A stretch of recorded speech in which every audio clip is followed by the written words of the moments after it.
आप सभी को जय माता दी। आदिशक्ति मां भगवती की पूजा आराधना का महापर्व नवरात्रि देश भर में के मंदिरों में श्रद्धालुओं का हुजूम तो इस दौरान देखते ही बनता है। नवरात्रि के दूसरे दिन मां दुर्गा के दूसरे स्वरूप यानी कि मां ब्रह्मचारिणी की पूजा साधक श्रद्धालु बड़े भक्ति भाव के साथ करते हैं।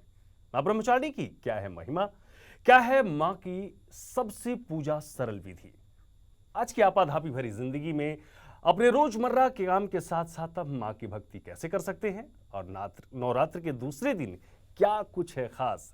इन्हीं प्रश्नों का, आपके सवालों का जवाब देने के लिए हमारे साथ स्टूडियो में मौजूद हैं ज्योतिषाचार्य डॉक्टर जीतू सिंह जी। मैम, आपका बहुत स्वागत, अभिनंदन। धन्यवाद। जय माता दी।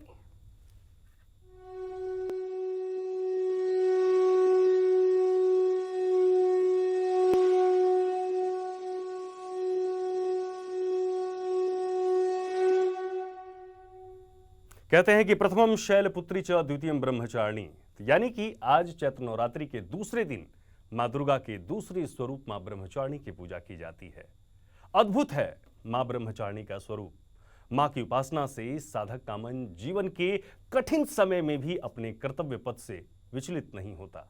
मां ब्रह्मचारिणी अपने साधकों की मलिनता और दुर्गुणों को दूर कर देती हैं और साधक को सर्वत्र सिद्धि और विजय की प्राप्ति होती है।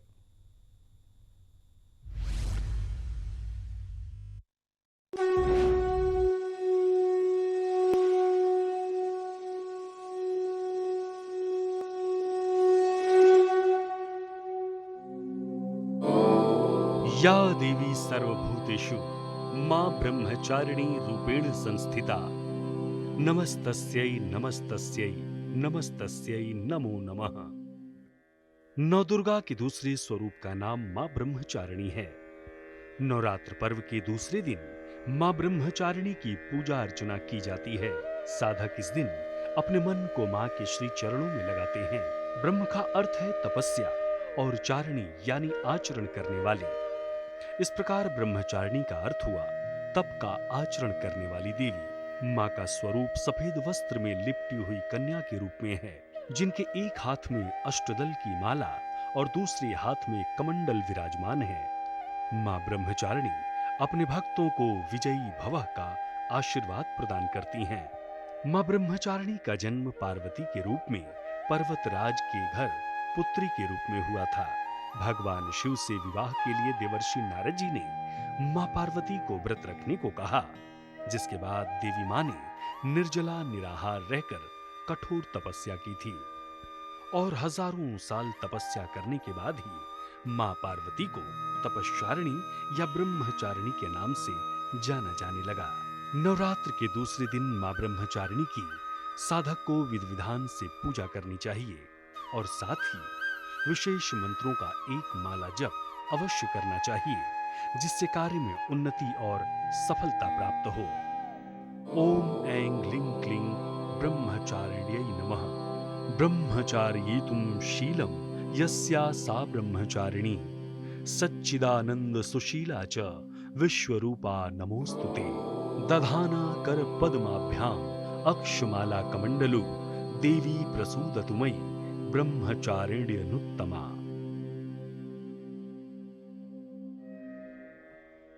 इन मंत्रों के जप के साथ ही मां का विधिवत पूजा करें और दुर्गा चालीसा के साथ ही दुर्गा सप्तशती का पाठ करें और अंत में पूरे परिवार के साथ विधिवत मां की आरती करें।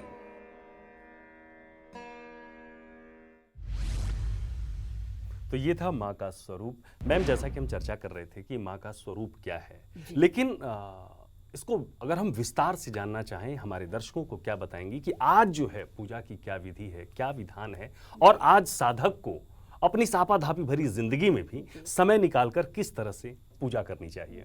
जी देखिए, सबसे पहले जब हम ब्रह्मचारिणी की बात करते हैं, माँ के स्वरूप की बात करते हैं, तो माँ दुर्गा का ये दूसरा स्वरूप है और दूसरा स्वरूप माँ ब्रह्मचारिणी का सीधा सीधा साफ ये संकेत देता है। ब्रह्म मीन्स तपस्या और सबसे बड़ी बात है कि आज के दिनों में हम लोग तपस्या को पीछे भूल गए हैं। बाकी भाग दौड़ ज़िंदगी में बहुत सारी चीज़ें ऐसी करना शुरू कर दी है जिससे हमें लाभ कम होता है, लेकिन हमारे ऊपर टेंशन डिप्रेशन ज़्यादा बढ़ जाता है। यानी कह दिया बैठ जाइए, बस 2 घंटे माला करते रहिए और आपका सब भला होगा। लेकिन माला तो आप कर रहे हैं, बट किसकी माला कर रहे हैं, आप क्या करना चाह रहे हैं?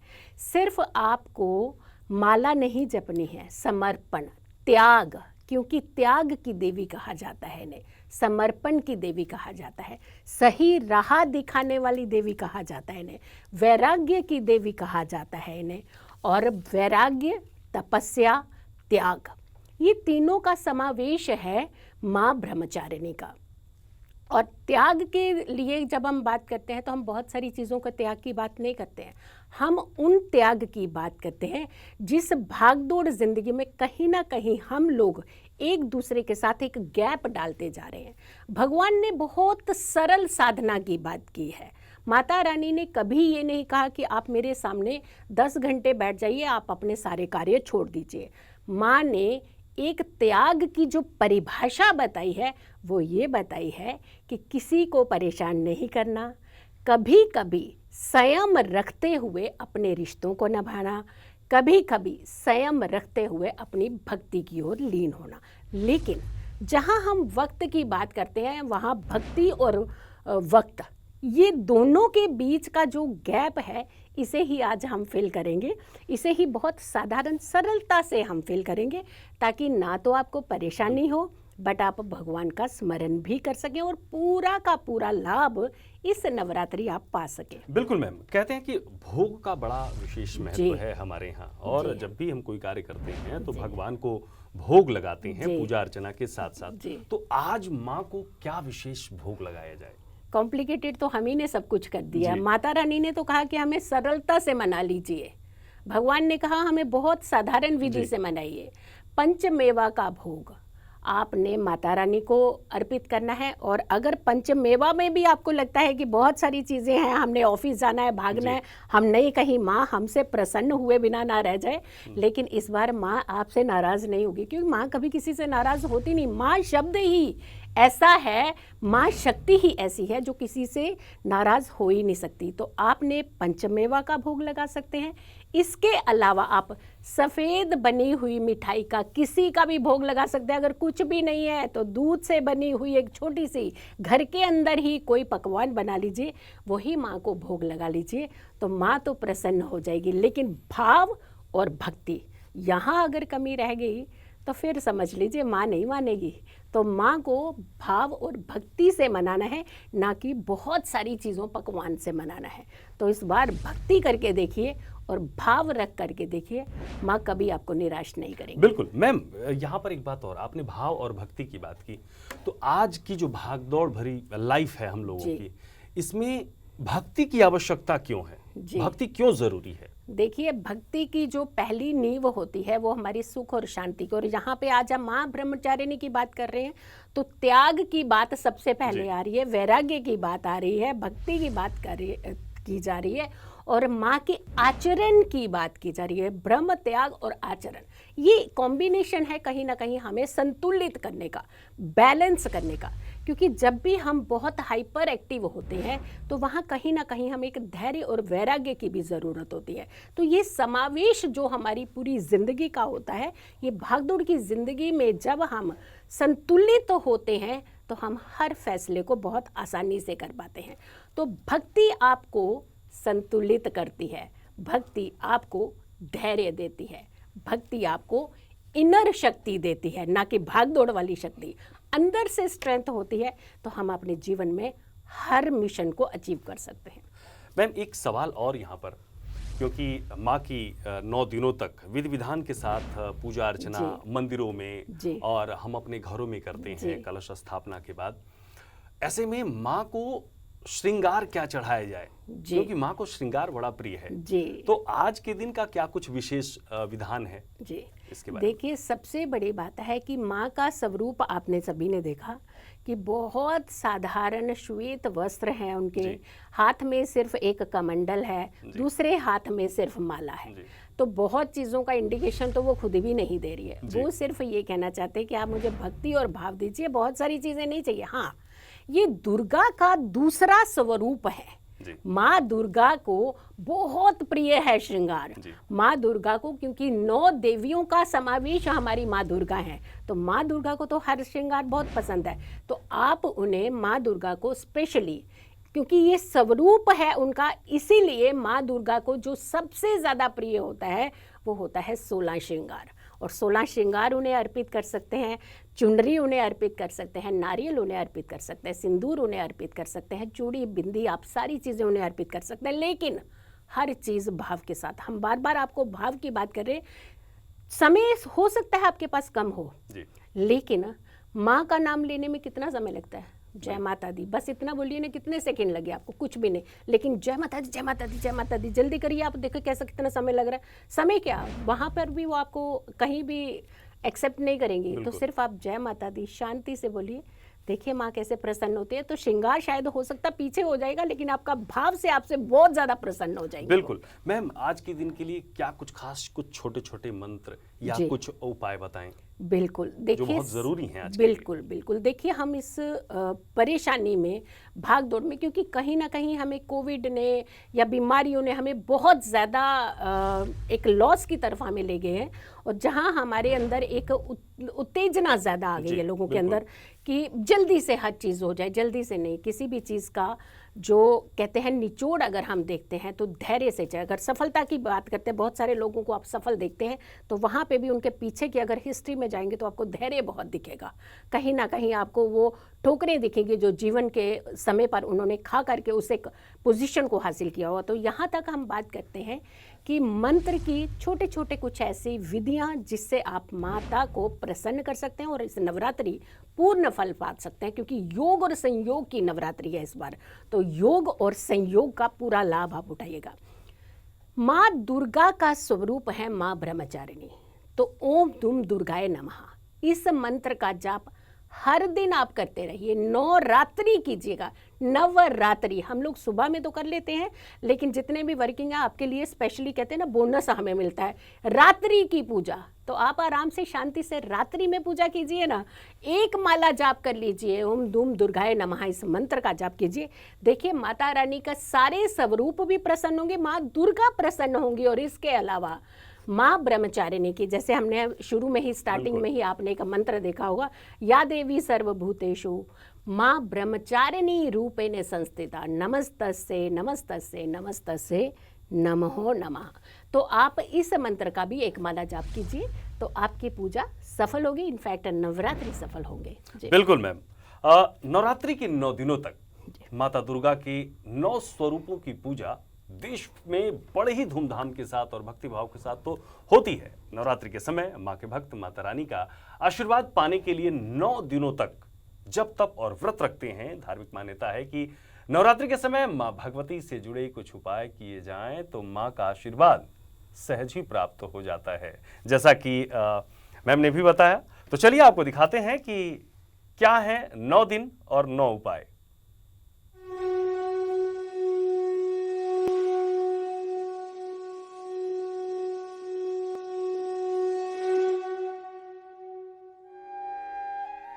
नवरात्रि के 9 दिन करें शक्ति की पूजा और आराधना। नवमी के दिन मंदिर में लगाएं ध्वज पताका। विदेश यात्रा की मनोकामनाएं हो जाएंगी पूरी। नवरात्रि में चांदी की वस्तु मां भगवती को करें अर्पित। ऐसा करने से आर्थिक कष्टों से मिलेगी मुक्ति। नवरात्रि के दिनों में घर पर गाय के घी का दीप करें प्रज्वलित, इससे आरोग्य जीवन की होगी प्राप्ति। नवरात्रि में मिट्टी का छोटा सा घर लाकर अपने पूजा स्थल में रखें। ऐसा करने से घर का सपना पूरा होगा। नवरात्रि के पहले दिन 3 नारियल लाकर घर पर रखें और नवमी के दिन मंदिर में उसे चढ़ा दें। ऐसा करने से नौकरी में पदोन्नति मिलेगी। नवरात्रि के समय धूप, सुगंध, अगरबत्ती, रुई या चमकीली सफेद सामग्री जरूर खरीदें। व्यक्तित्व में बढ़ेगा आपके आकर्षण। नवरात्रि के समय सुहाग की सामग्री नवमी के दिन मां काली को जरूर करें अर्पित। ऐसा करने से सौभाग्य में आपके होगी वृद्धि। नवरात्रि के 9 दिनों में किसी किन्नर से पैसा लेकर अपनी तिजोरी या पर्स में रखें। आपके धन संपत्ति की कामना जरूर होगी पूरी। सफलता प्राप्ति के लिए नवरात्रि में मौली खरीद कर उस पर 9 गांठ लगाएं और फिर देवी मां को अर्पित कर दें। इस प्रकार से नवरात्रि के 9 दिनों में जो भी भक्त करता है ये 9 उपाय, कहते हैं आद्य शक्ति मां भगवती उसकी सभी मनोकामनाएं कर देती हैं पूरी। जय माता दी। तो ये कुछ बेसिक उपाय थे जिन्हें आप रोज जरूर अपनाएं इन 9 दिनों में। लेकिन अब बात ज्योतिषाचार्य डॉक्टर जीतू जी से फिर करते हैं कि ये तो मैम एक सरल उपाय थे जी। लेकिन लोगों की जिज्ञासा ये हमेशा बनी रहती है कि अपनी राशि के अनुसार घर से निकलने से पहले हम क्या वस्त्र पहने या फिर माता को क्या अर्पित करें या उनकी पूजा हम किस प्रकार से करके निकलें, ये बताएं। जी बिल्कुल, सबसे पहले तो आपको यही बताएं, वस्त्र की जहाँ तक बात आती है तो हर राशि वालों का वैसे तो एक स्वभाव अलग ही होता है, उनके स्वामी का स्वभाव अलग होता है। लेकिन जब हम नॉर्मली हम माता के स्वरूप को लेकर के बात करते हैं तो श्वेत वस्त्र आप देख लेंगे होंगे कि मैंने भी इस समय आपको श्वेत और येलो कलर का कॉम्बिनेशन ही डाल करके आई हूँ। तो आपने सूदिंग कलर्स, जितने ऐसे कलर्स जो आपके मन को भाते हों, शांत करते हों, आपको उत्तेजना पैदा नहीं करते हों, क्योंकि भगवान के करीब हम तब जाते हैं जब हम एकाग्र होते हैं, जब हम शांत होते हैं। तो बहुत जल्दी भक्ति से माँ के उस स्वरूप के आप दर्शन भी कर सकते हैं। तो जब हम नज़दीक होते हैं, करीब होते हैं, तभी हम किसी भी भक्ति और शक्ति को पा सकते हैं। तो बहुत सूदिंग कलर्स का ही आप इस्तेमाल कीजिएगा। जब आती है बात राशियों के अनुसार, तो मेष राशि और वृश्चिक राशि यानी एरीज एंड स्कॉर्पियो, 2 राशियों के जो स्वामी होते हैं ये मंगल होते हैं। और मंगल का स्वभाव जो है वो बहुत एग्रेसिव है। लेकिन माता रानी कह रही है कि अब की बार गुस्सा नहीं करना है, शांत रहिएगा ना। तो कपड़े तो आपने सूदिंग पहन लीजिए, लेकिन आपको एक छोटा सा मन को शांत करने के लिए, क्योंकि जब हम शांत होते हैं हमारा विजन बहुत स्ट्रांग होता है और हम बहुत जल्दी बहुत सारी चीज़ों को पा लेते हैं। तो आपने जो सबसे ज़रूरी है, मेष राशि और वृश्चिक राशि ने दुर्गा चालीसा का पाठ आपने ज़रूर करना है। चाहे आप राह चलते कर लीजिए, आप गाड़ी में बैठ करके कर लीजिए, रात्रि में कर लीजिए, लेकिन आप कीजिएगा ज़रूर, क्योंकि रात्रि में ज़्यादा महत्व होता है, हमने आपको पहले ही बताया। तो आप जाते जाते घर से भी करते निकल सकते हैं, नहीं तो आप जहाँ हैं, जिस अवस्था में है वहाँ पे आप कर लीजिए। लेकिन हाँ, शुद्ध अवस्था, नहा धो करके ही आपने घर से निकलना है, ये थोड़ा सा ध्यान रखिएगा। और अगर किसी कारण से आप स्वस्थ नहीं हैं, नहीं नहा पाए, तो आप गंगा जल का छिड़काव करके आप इस पूजा को, भक्ति को करते हुए निकलिए, तो आपका मन भी शांत होगा और आपको फल भी मिलेगा। तो 2 राशियाँ आपको ये लाभ मिलेगा, मेष और वृश्चिक। जी, मेष और वृश्चिक की। अगली 2 राशियां, अगली राशियों की बात करते हैं तो वृष राशि यानी टॉरस और लिब्रा यानी तुला राशि। इनके स्वामी होते हैं वीनस यानी शुक्र। बड़ा कुछ पाना चाहते हैं, सब कुछ चाहिए इन्हें, लेविश जिंदगी, हर चीज़। और हाँ, डेफिनेटली पाइए, ज़रूर सब कुछ पाइए, हमें उसकी कमी नहीं है, ना होनी चाहिए जीवन में।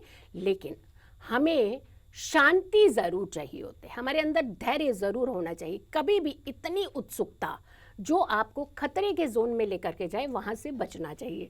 तो आपके लिए जो भगवान को, माता रानी को जो प्रसन्न करना है, अगर आप सफ़ेद आपके पास फूल हैं तो माता रानी को अर्पित करके घर से निकल जाइएगा, पूजा कीजिए, भक्ति कीजिए। लेकिन अगर आप दिन में निकल चुके हैं, बहुत सारे लोग इस समय ट्रैवल भी कर रहे होते हैं, उन्हें इवनिंग में, रात्रि में 2 फूल माता रानी को सफ़ेद अर्पित कर देने हैं। और साथ के साथ कोई भी मिठाई जो सफ़ेद मिठाई हो, चाहे आप बर्फ़ी हो, चाहे आप अपने घर के अंदर से पंचमेवा में से नारियल निकाल लीजिए, उतना ही अर्पित कर दीजिए, तो माता रानी आपको भी ढेरों आशीर्वाद दे देंगी।